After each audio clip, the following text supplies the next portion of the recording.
Au Mont des Arts, des dizaines de responsables de cafés et de restaurants posent devant cette bâche géante. L'Horeca bruxellois va mal. Les 600 établissements signataires dénoncent notamment les différences d'indemnisation financière régionale. À Bruxelles, c'était des montants fixes de 7 000 €, donc une fois 4 000, une fois 3 000.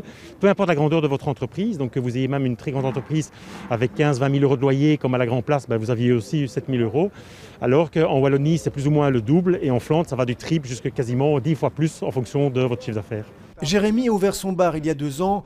Après le premier confinement, il était parvenu à limiter la casse. Mais aujourd'hui, après plusieurs mois d'arrêt, son moral est morose. Désarroi d'un côté, car aucune piste de réouverture, aucun message, aucun soutien quelconque.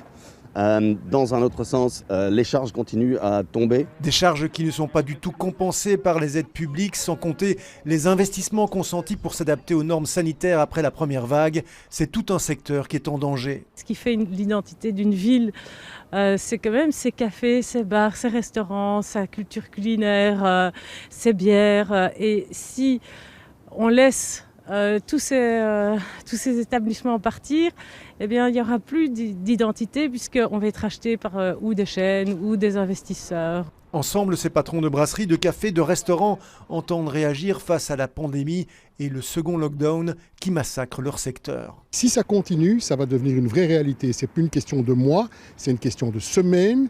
Et Bruxelles, au 30 à l'heure, on pourra mettre Bruxelles à 0 km/h parce qu'il n'y aura plus personne dans Bruxelles, en dehors des SDF et de commerces à remettre. Les faillites sont gelées pour le moment, mais nul ne sait si et dans quelles conditions les bars et les restaurants pourront rouvrir.